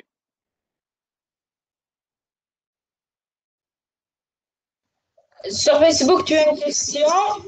Est-ce que vous nous conseillez de faire ce cours au début ou à la fin du cours? À la fin du module plutôt. Je conseille au début parce que c'est de la troisième année un peu. Bah, c'est tout ce qu'il y a comme question. Celle qui est ici, tu as répondu. Ouais. Ok, on va passer maintenant aux atteintes du tronc cérébral. Donc, on a les syndromes alternes qu'on a vu l'an passé, donc où il y a une paralysie d'un nerf crânien avec une paralysie contralatérale, une hémiplégie contralatérale, et le syndrome vestibulaire. Alors, dans les syndromes alternes, on a les trois étages du tronc cérébral qui peuvent être touchés. Donc, soit le bulbe, soit le pont, soit le mésencéphale. Alors, dans les trois cas, on aura une lésion qui serait caractéristique et on va essayer de les détailler. Alors, au niveau du mésencéphale, on aura naissance du nerf oculomoteur, donc du 3. Au niveau du pont et surtout du sillon bulboprotubérantiel, on aura naissance du nerf facial, mais les noyaux du nerf facial sont plutôt situés ici. Et enfin, au niveau du bulbe, on aura naissance de plein de nerfs. On aura notamment le noyau solitaire, le noyau ambigu du 9-10-11. Et donc, les lésions seront en rapport avec les nerfs crâniens qui vont naître de chaque partie du tronc cérébral. Donc, le bulbe, c'est surtout 9-10-11, donc glossopharyngien vague et accessoire. Au niveau du pont, c'est surtout le nerf facial, donc le 7. Et au niveau du mésencéphale, c'est surtout le 3 ou le nerf oculomoteur. Donc, dans le syndrome de Weber, qui est une lésion mésencéphalique, on aura une paralysie du 3, du nerf oculomoteur qui sera homolatérale à la lésion. Alors, dans ce cas-là, on aura une diplopie avec un strabisme divergent et un syndrome pyramidal, donc une hémiplégie qui sera contralatérale à la lésion. Donc, c'est caractéristique du syndrome alterne. La paralysie du 3 d'un côté, l'hémiplégie de l'autre côté. Paralysie du 3 homolatérale à la lésion avec diplopie et strabisme divergent et une hémiplégie qui sera contralatérale à la lésion. Ça, c'est le syndrome de Weber, c'est un des plus simples et on n'en parle plus. Maintenant, le syndrome de Miller-Göbler. Alors, dans le syndrome de Miller-Göbler, pareil, donc on aura une paralysie d'un nerf crânien homolatéral et l'hémiplégie qui sera contralatérale. Quel nerf crânien on a dit au niveau du bulbe? Ce sera le nerf facial et on aura une paralysie faciale de type périphérique, c'est-à-dire qu'il va toucher toute la face et non pas uniquement la partie, donc il ne va pas épargner la partie supérieure comme dans la centrale. Donc on aura une paralysie faciale périphérique, donc une paralysie de toute la face et qui sera homolatérale à la lésion. Comment est-ce qu'on reconnaît une paralysie faciale périphérique? Par la présence bien sûr du signe de Charles Bell. Donc lorsqu'on va essayer de fermer les yeux, l'œil ne va pas se fermer, on aura une déviation en haut et en dehors du oculaire. C'est le signe de Charles Bell qui voudra systématiquement rechercher dans le cadre d'une paralysie faciale pour dire si elle est bien périphérique. Donc syndrome de Miller-Göbler, paralysie faciale périphérique homolatérale à la lésion et une hémiplégie contralatérale à la lésion. Ça, c'est une atteinte pontique. Et enfin, on aura le syndrome de Wallenberg. Bon, le syndrome de Wallenberg, c'est caractéristique d'une ischémie de l'artère cérébelleuse postéro-inférieure. Donc, c'est une atteinte postérieure du bulbe. C'est une atteinte postérieure du bulbe, c'est une ischémie de la partie postérieure du bulbe, ce qui veut dire que la partie où le faisceau pyramidal va cheminer en antérieur ne sera pas touchée. Donc, dans ce cas-là, on n'a pas vraiment une hémiplégie. On n'aura pas d'hémiplégie, on aura plutôt des signes sensitifs parce que c'est plutôt les sensitifs qui vont en postérieur. Right? Donc euh, pas vraiment d'hémiplégie. Maintenant, le syndrome de Wallenberg en lui-même, il est rarement isolé, il pourrait être associé à des ischémies antérieures du bulbe, et dans ce cas-là, on aura l'hémiplégie qui sera associée. Alors, dans le syndrome de Wallenberg, ce qu'on va retrouver, on va retrouver notamment l'hémianesthésie 5, on aura naissance du nerf trijumeau au niveau du bulbe, et donc on aura une hémianesthésie du 5 qui sera homolatérale à la lésion. On aura des paralysies du 9, du 10 et du 11 avec des troubles de la déglutition, une paralysie du trapèze, également une paralysie du voile du palais qui seront également homolatérales à la lésion. On aura une lésion du noyau solitaire, donc c'est toute la partie sensitive du 9 et du 10. Donc on aura par exemple abolition du réflexe nauséeux, etc. On aura un syndrome de Claude Bernard Horner par paralysie sympathique. Donc le syndrome de Claude Bernard Horner, c'est bien sûr ptosis, myosis et ophtalmie.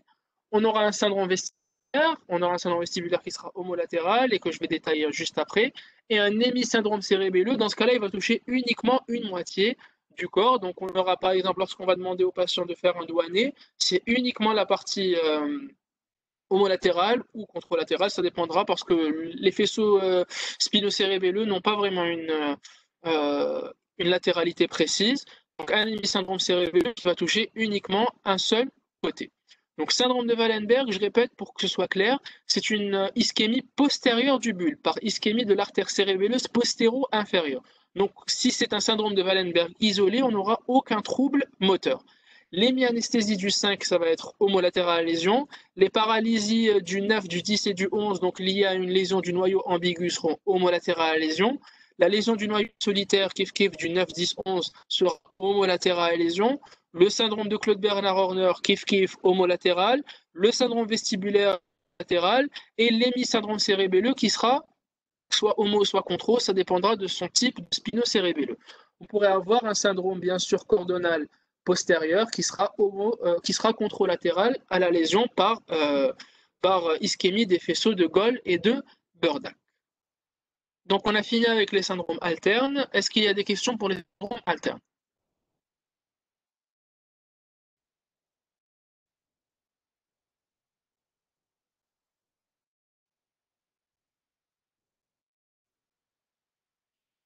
Pas de questions. Ici, il est mis en jeu le pronostic vital par l'atteinte du noyau ambigu. Et sur Facebook, tu as une question, pas distinguer l'hypotonie de l'hypertonie. Je ne sais pas pourquoi ce qui est pour Et je ne sais pas pourquoi on pose encore cette question. Je pense qu'il vient de rejoindre. Je pense que l'hypertonie et hypotonie, ça a été abordé tout à l'heure.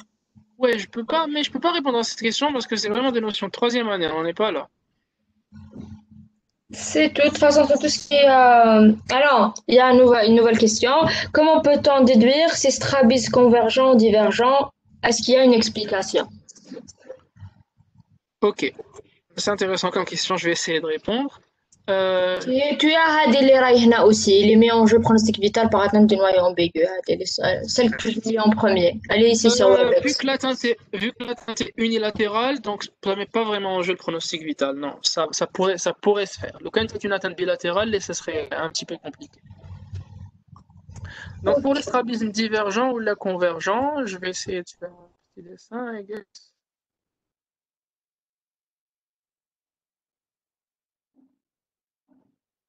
Alors, pour le strabisme la divergence, ce qui va se passer, alors lorsqu'on a une paralysie du 6, par exemple, lorsqu'on a une paralysie du 6, on aura ce qu'on appelle un strabisme convergent. Par exemple, lorsqu'on va demander au patient de regarder maintenant d'un côté, vu que le 6 est paralysé, l'œil, il va pouvoir regarder par là, vu que dans ce cas-là, c'est le 3 qui va être mis en jeu, mais vu que le 6 est paralysé, l'œil, il ne pourra pas regarder en latéral. Donc, on aura convergence du regard, et c'est ce qu'on va appeler un strabisme convergent. Mais dans le cas de la paralysie du 3, si on demande au patient de faire le même regard, donc regarder par là, vu que l'œil, il pourra regarder en latéral étant donné que c'est le 6, ça va se faire, mais l'œil, il va regarder toujours au centre, on aura un regard qui va diverger, et donc ce sera un strabisme divergent. Donc paralysie du 6, l'œil ne pourra pas regarder latéralement, mais le 3 pourra le faire de l'autre côté, donc on aura une convergence. Mais paralysie du 3, étant donné que l'œil ne pourra pas regarder médialement, mais il pourra regarder médialement, donc on aura une divergence du regard et ce sera un strabisme divergent. Une atteinte du pont va donner quel syndrome? Donc c'est le syndrome de Miller-Gebler. Syndrome de Miller-Gebler avec paralysie faciale périphérique homolatérale à la lésion et une hémiplégie contralatérale. Hémiplégie, donc syndrome pyramidal contralatéral.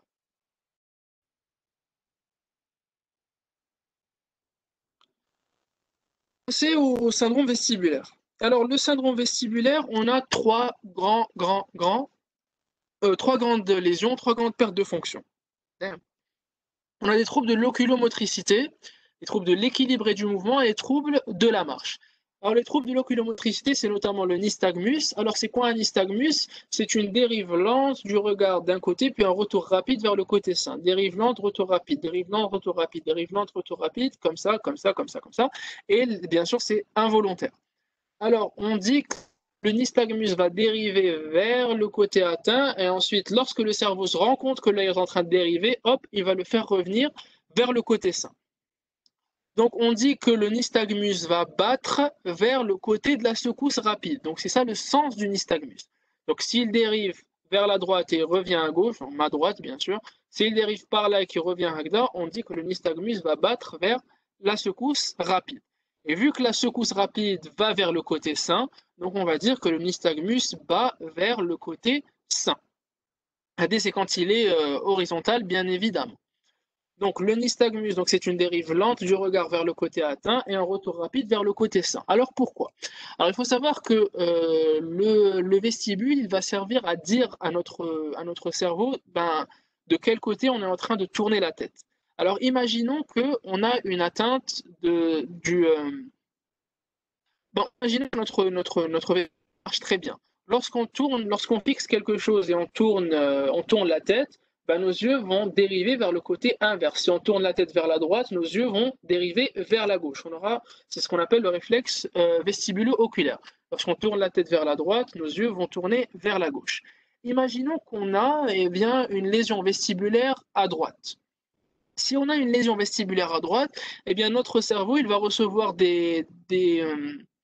il va recevoir des influx nerveux uniquement du vestibule gauche. Donc le cerveau est en train de croire qu'on est toujours en train de tourner notre tête vers la gauche et donc il va venir dériver lentement nos yeux vers la droite, donc vers le côté qui est atteint.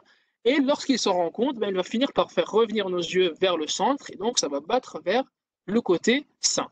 C'est ce qu'on appelle donc c'est pour ça que le nystagmus va battre vers le côté sain. C'est lorsqu'il est bien sûr horizontal. Alors il arrive que le nystagmus prenne d'autres formes, il pourrait être vertical, il pourrait être rotatoire. Alors comment est-ce qu'on pourrait s'en rendre compte? Je pourrais vous faire un petit schéma du tronc cérébral ici. Donc imaginez que ça, c'est le bulbe rachidien, la moelle allongée. Ici c'est plutôt le pont, et là, c'est le mésencéphale. J'ai fait une petite erreur. Ici, c'est le mésencéphale. Très bien. Là, il y a une petite erreur, c'est inversé. Là, c'est inversé, pardon. Alors, au niveau du bulbe, il faut savoir que le nystagmus, il est rotatoire. Donc, imaginez le bulbe comme un rond. On ne voit pas la diapo. C'est toujours le cas, là.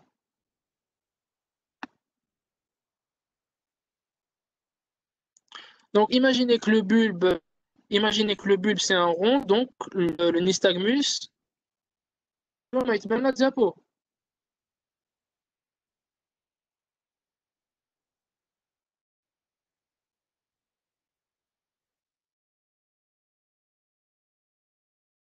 Donc je disais, on imagine que le bulbe c'est un rond, donc au niveau du bulbe, le nystagmus sera rotatoire.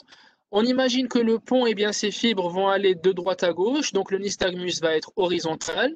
Et au niveau du mésencéphale, par contre, on va imaginer que les fibres sont verticales, donc le nystagmus sera vertical. Donc au niveau...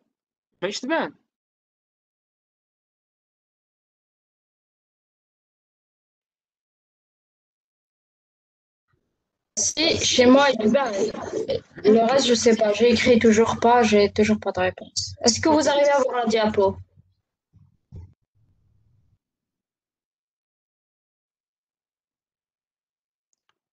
Ok, parfait.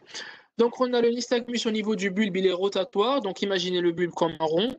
Au niveau du pont, il est horizontal, donc on va imaginer un petit peu les fibres du pont qui vont aller de droite à gauche. Et enfin, au niveau du mésencéphale, il est plutôt vertical, et donc c'est un petit moyen mnémotechnique pour s'en rappeler.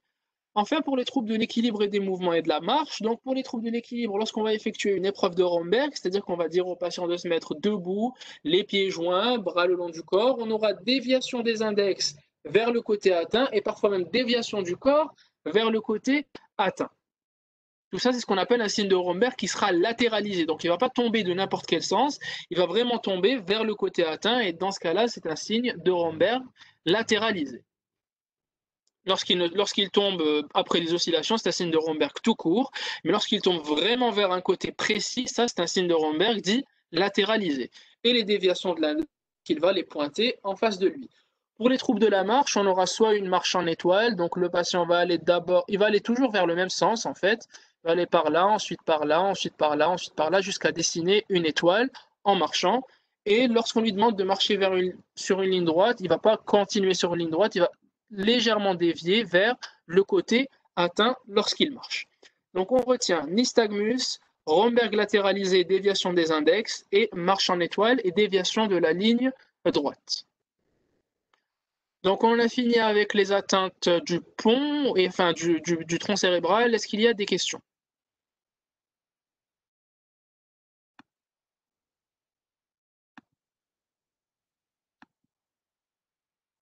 Pas de questions sur Facebook, Son?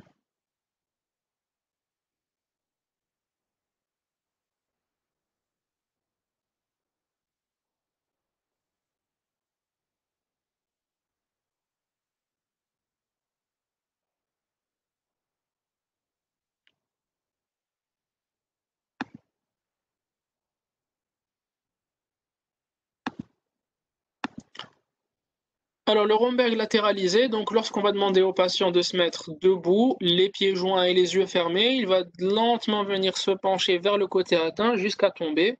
Donc, c'est un Romberg latéralisé vers le côté atteint.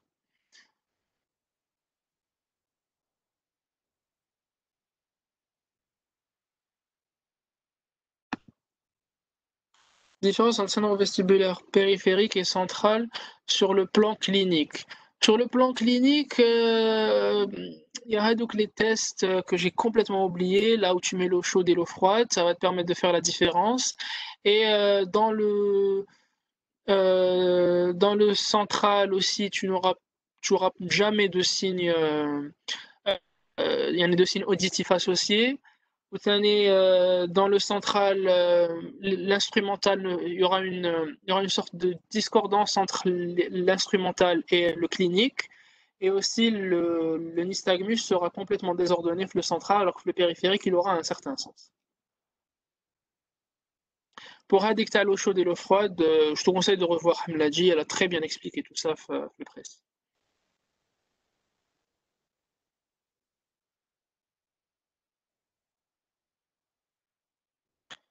Alors maintenant, on va voir ce qu'on appelle le syndrome médulaire. Alors le syndrome médulaire, c'est ce qu'on appelle la section complète de la moelle. Alors vraiment, lorsqu'on a une section complète de la moelle, lors d'un trauma rachidien ou ce genre de choses.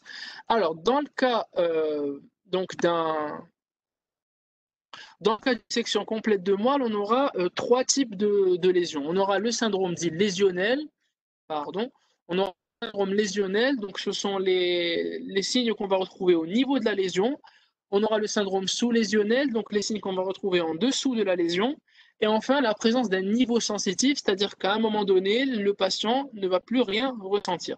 Quand on descend de haut en bas, il arrivera un moment où le patient ne va plus rien ressentir. C'est le niveau sensitif. Alors, c'est quoi le syndrome lésionnel? Donc, le syndrome lésionnel, ce sera un syndrome radiculaire. Je ne vais pas le détailler maintenant, on va le voir tout à l'heure. Mais en gros, ce sont des douleurs qui vont venir irradier de la moelle vers le dermatome atteint. C'est le syndrome lésionnel.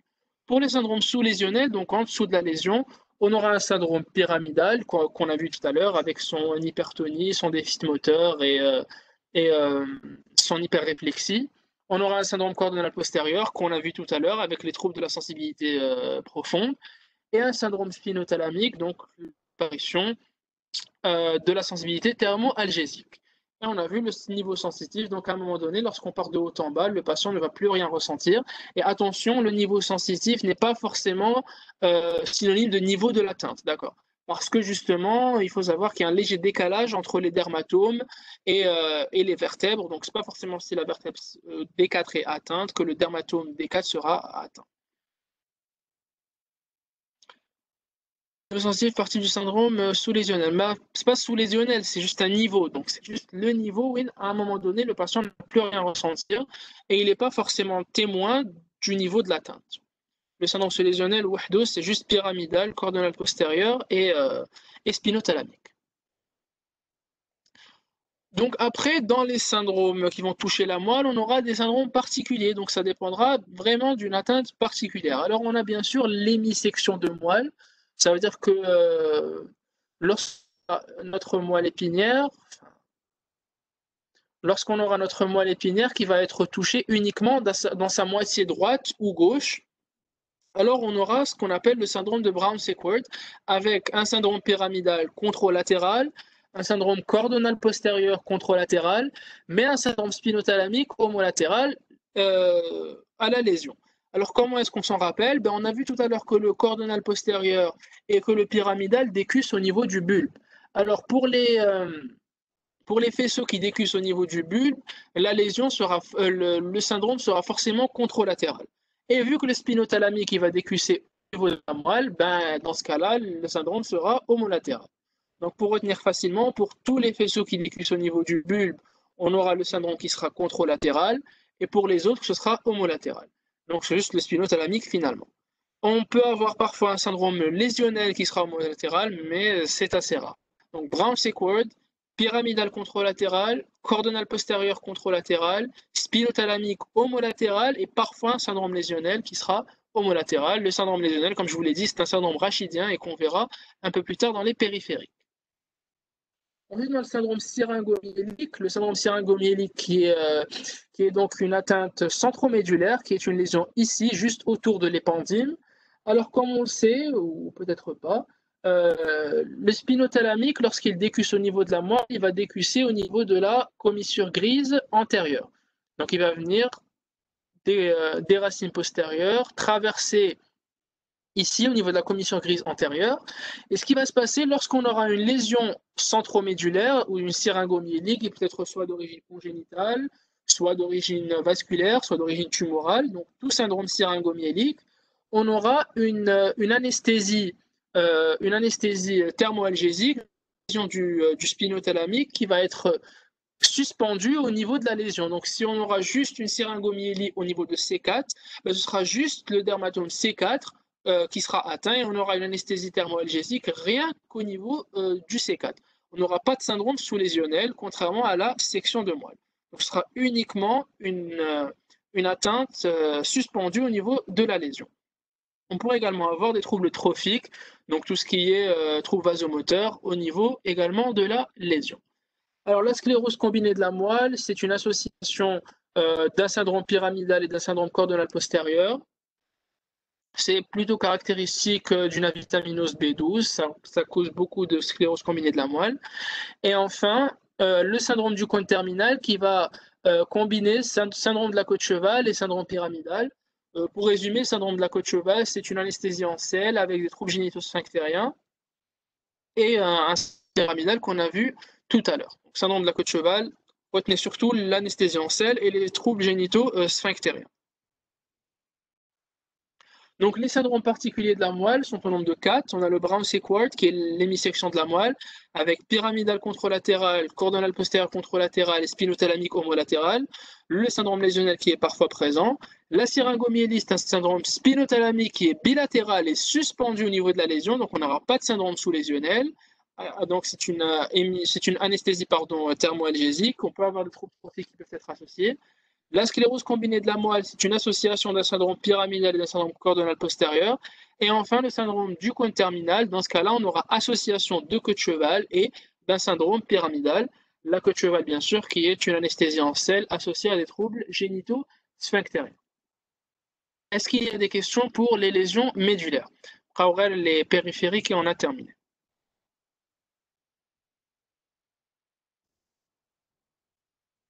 Soum, il y a des questions?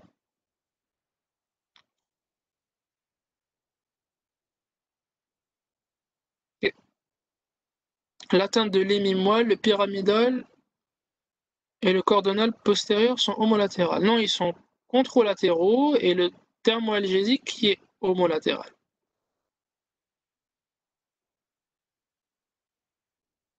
Ou l'axe? L'axe. Oui. Pardon, Naya, c'est l'inverse. Le syndrome pyramidal et le cordonal postérieur sont homolatéraux et le spinothalamique qui est contralatéral. Pardon, c'est l'inverse. Cordonale postérieure et pyramidale homolatérale et spinothalamique contralatérale. Justement parce que ça décusse en haut, donc c'est du même côté. Pardon, à corriger, c'est à corriger. Contralatéral pour le spinothalamique et latéral pour le pyramidal et le cordonal postérieur.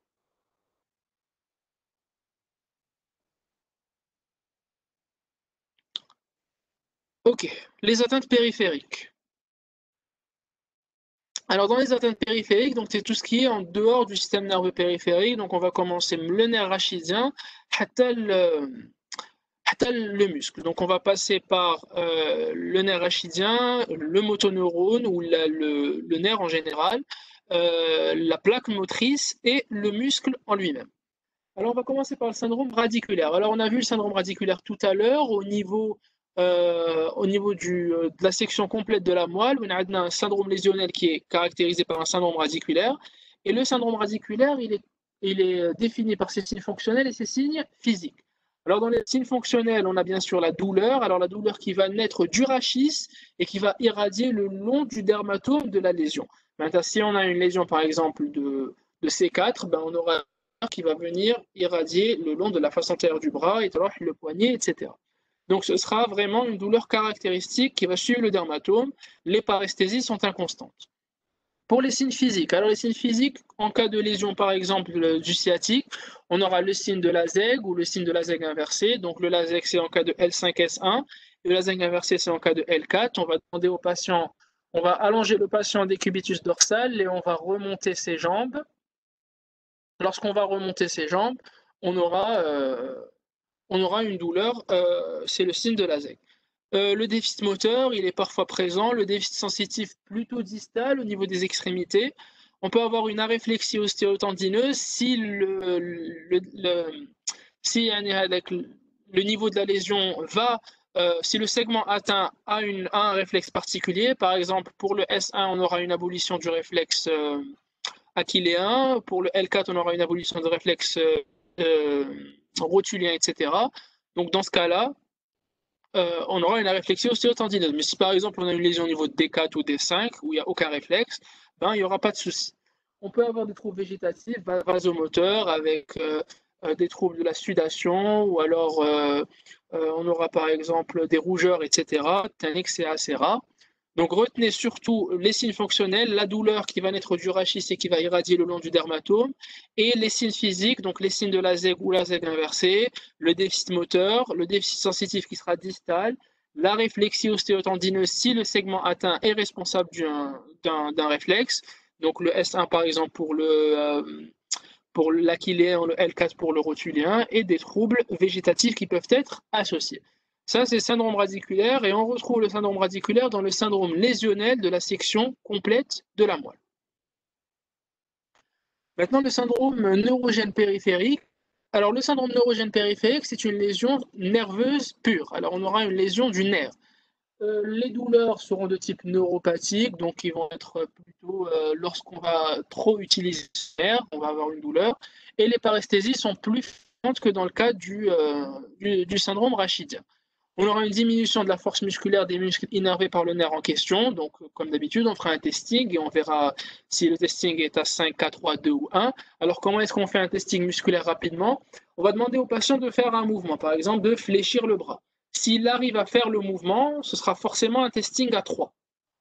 Ensuite, on va essayer de résister. S'il arrive à résister, mais qu'on peut quand même, si on sent une résistance, mais qu'on peut quand même combattre ce mouvement, là, ben, ce sera un 4. Et si on n'arrive vraiment pas à combattre ce mouvement, c'est un 5. Maintenant, s'il effectue ce mouvement et qu'on arrive complètement à contrecarrer ce mouvement, c'est un 3. Si on arrive à le contrecarrer même sans aucune résistance, c'est un 2. Si on voit des contractions musculaires mais qu'il n'arrive pas à faire le mouvement, c'est un 1. Et s'il n'y a aucun mouvement, là, c'est un 0.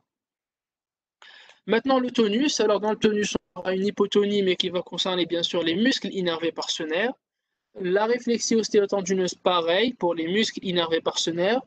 La marche, si c'est au membre inférieur, on aura un steppage. Donc, le steppage où le patient va marcher sur la plante des pieds, donc il va relever ses orteils. Pour la sensibilité, on aura une anesthésie thermoalgésique, parfois même des troubles d'insensibilité profonde, surtout dans la neuropathie diabétique. toujours du nerf associé, et des signes, notamment une amyotrophie, des crampes, des fasciculations et des troubles vasomoteurs.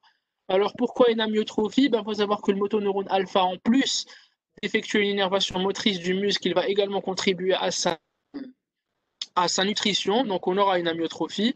Les fasciculations, c'est à cause des stimulations répétées qui vont entraîner parfois des mouvements, parfois pas de mouvements, et on aura ce genre de fasciculation.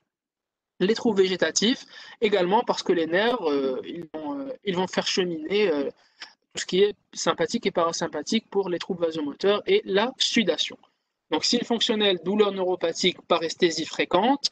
Signes physiques, diminution de la force musculaire des muscles innervés par le nerf, une hypotonie, aréflexie ostéotendineuse, le stépage si c'est au membre inférieur, l'anesthésie thermoalgésique, voire des troubles d'insensibilité profonde. Et pour les signes associés, retenez surtout l'amyotrophie, les crampes et les fasciculations. Les troubles végétatifs sont assez rares. Maintenant, le syndrome myasthénique. Alors, le syndrome myasthénique, on retrouve dans deux grandes pathologies. La myasthénia gravis, qui est la fameuse maladie auto-immune avec des anticorps à acétylcholine, et le syndrome de Lambert-Eaton avec ses anticorps anti-canocalciques. Alors, le syndrome myasthénique est caractérisé par un déficit moteur qui va augmenter à l'effort, qui va diminuer avec le repos. Donc, c'est ce qu'on appelle une fatigabilité. Le muscle va se fatiguer de plus en plus qu'il est utilisé. Classiquement, chez les patients, on va retrouver des symptômes qui apparaissent en fin de journée, notamment des muscles qui sont à mouvement très rapide et qu'on sollicite souvent, surtout ceux des paupières, ceux de la langue et ceux des mains. Donc on aura surtout un ptosis, on aura une difficulté à la parole, on aura une difficulté à utiliser ses mains et ces symptômes vont apparaître en fin de journée. Donc quels sont les signes physiques le plus souvent retrouvés? On aura donc des troubles de l'oculomotricité, notamment le ptosis et la diplopie. On aura des troubles de la déglutition, donc la déglutition sera très difficile avec souvent des fausses routes, des mastications déficitaires en fin de repas. Par exemple, lorsqu'on prend des repas qui sont très longs, en fin de repas, on sera fatigué, on ne pourra plus mâcher. Des troubles de la motricité, donc une faiblesse musculaire proximale au niveau des ceintures, donc le patient aura vraiment du mal à relever ses épaules. Et les troubles respiratoires dans les cas vraiment très graves, très avancés, où les muscles respiratoires, que ce soit le diaphragme ou les muscles accessoires, vont être fatigués. On aura une polypnée superficielle par hypercapnie jusqu'à l'asphyxie. C'est une urgence médicale, une urgence thérapeutique et il faudra instaurer la corticothérapie aussi vite que possible. Donc, fatigabilité musculaire, c'est un déficit moteur qui va augmenter de plus en plus que le muscle est utilisé et qui va diminuer après le repos.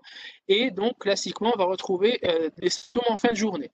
Donc, un ptosis ou une diplopie, c'est-à-dire une vision double, les troubles de la déglutition, des fausses routes, une mastication difficile, des troubles de la motricité avec une faiblesse des ceintures et de la nuque aussi, on aura aussi une difficulté à se tenir la tête. Et les troubles respiratoires qui pourraient aller jusqu'à l'asphyxie, et dans ce cas-là, c'est une urgence médicale, il faudra instaurer la corticothérapie au plus vite. On va enfin terminer la caractérisation myasthénique gravis. La deuxième pathologie, c'est quoi? C'est le syndrome de Lambert-Eaton. Donc Lambert, L-A-M-B-E-R-T, Eaton, E-A-T-O-N, et donc ce sont des anticorps anti-canocalciques, voltage dépendants, qu'on retrouve dans la plaque motrice. Aussi, c'est une maladie auto-immune, tout comme la myasthénie. Tu as une question sur Facebook? Yes. Pour le bras square, la tête pyramidale et coordinale postérieure sont homolatérales. Homolatérales. Oui, j'ai corrigé Mourbel. Elles sont homolatérales et le thermoalgésique, c'est contralatéral. Ok, c'est tout ce qu'il y a comme question. Le déficit moteur diplopyptosis bilatéral est dans la myasthénie. Oui, d'ailleurs, c'est caractéristique pour la différencier du myosis et du ptosis, t'as le Claude Bernard Horner. Donc oui, c'est bilatéral et symétrique. Je vais, le patient, il est comme ça, il n'arrive plus à ouvrir les yeux, etc.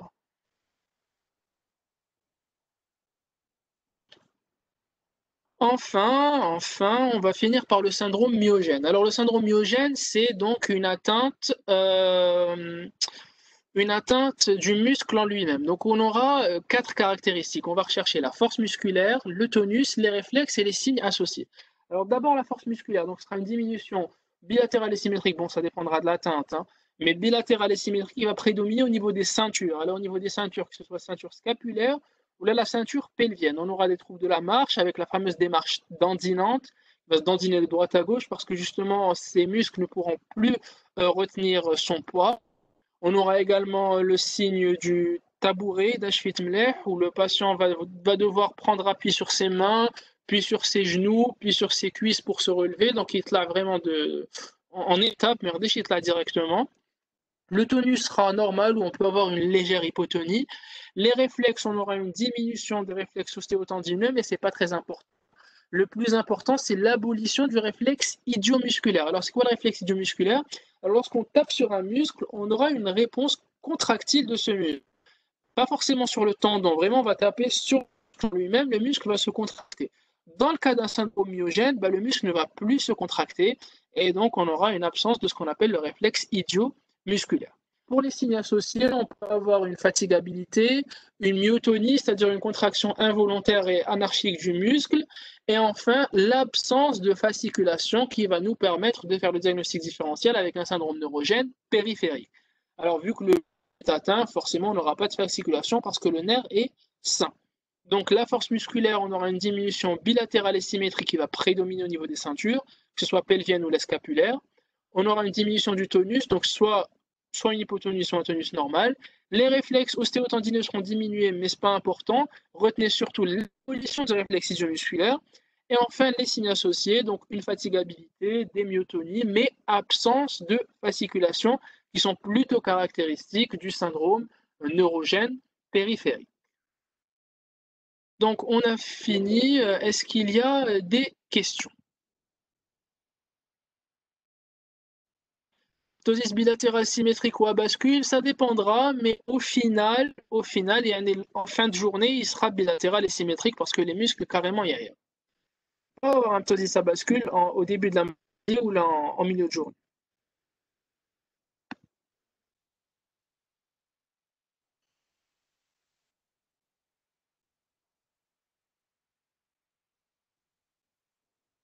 La myasthénie, c'est une. Est-ce qu'on peut arrêter de partager l'écran? Yeah. Oui. Alors la myasthénie, c'est une atteinte de la plaque motrice, mais le syndrome myogène, c'est l'atteinte du muscle en lui-même, donc on aura une atteinte musculaire. Donc dans le cas du syndrome myogène, tu n'auras pas de réflexe idiomusculaire, donc le muscle est complètement atteint, mais tu n'auras pas de fasciculation non plus. Tu auras une fatigue musculaire, mais chez fatigabilité, le muscle est carrément fatigué, il ne pourra plus se contracter. Par contre, dans le syndrome myasthénique, tu verras le muscle va se fatiguer de plus en plus qu'il est à l'effort, vu que ce n'est pas lui qui a atteint, c'est quasiment la plaque motrice. Tu vois. Donc dans le syndrome myogène, c'est un déficit moteur, donc c'est une diminution de la force musculaire. Mais dans le syndrome myasthénique, par contre, on a une fatigabilité. Donc, l'aql est travaillé, plus il est ailleurs. Dans quelle pathologie on peut avoir le syndrome myogène? Il y a deux pathologies, donc la dystrophie musculaire de Duchenne, donc la maladie de Duchenne, qui est une maladie dégénérative, une maladie génétique dégénérative des fibres musculaires, ou là, par exemple, la maladie de Becker, qui est une forme moins intense du syndrome de Duchenne. Il y a d'autres maladies de le syndrome myogène, mais ça rentre dans la spécialité.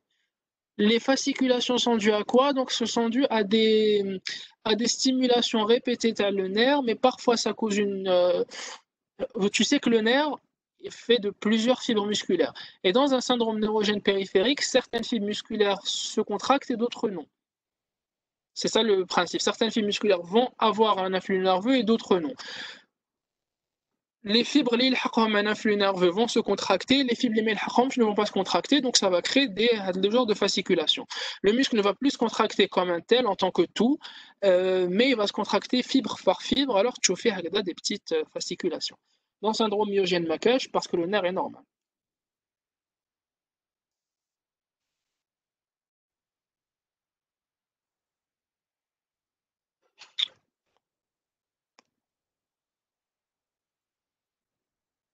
Il y a d'autres questions. Somme, il n'y a pas d'autres questions.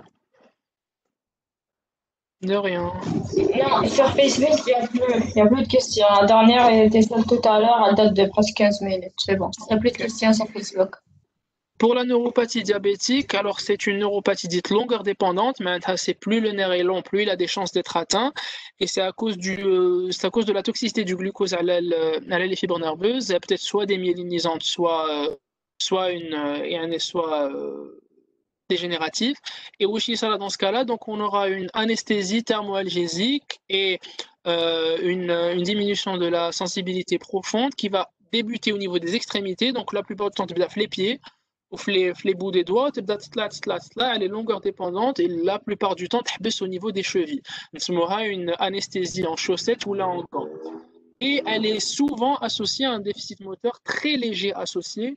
La force musculaire, à 4 voire 3 qui est un testing. Donc c'est une neuropathie une longueur dépendante.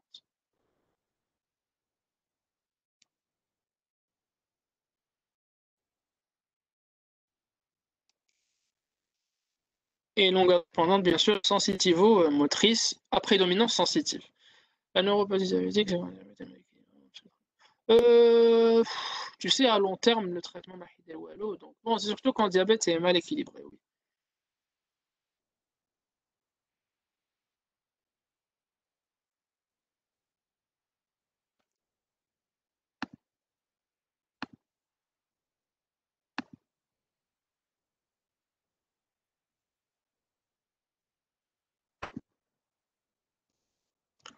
Je pense on a terminé, donc merci beaucoup et bon courage.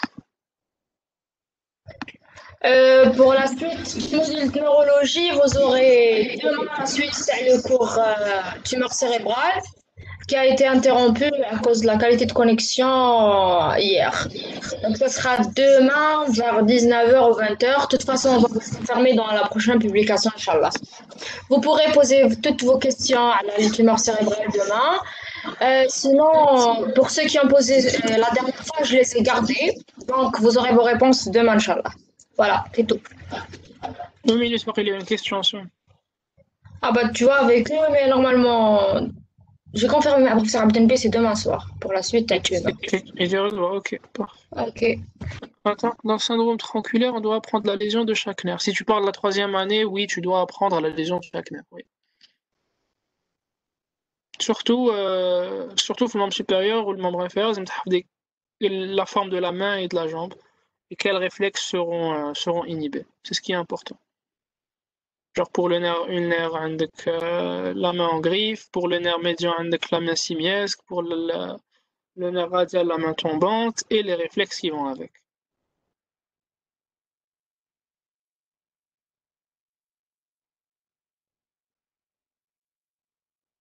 Ah, bon courage, au revoir.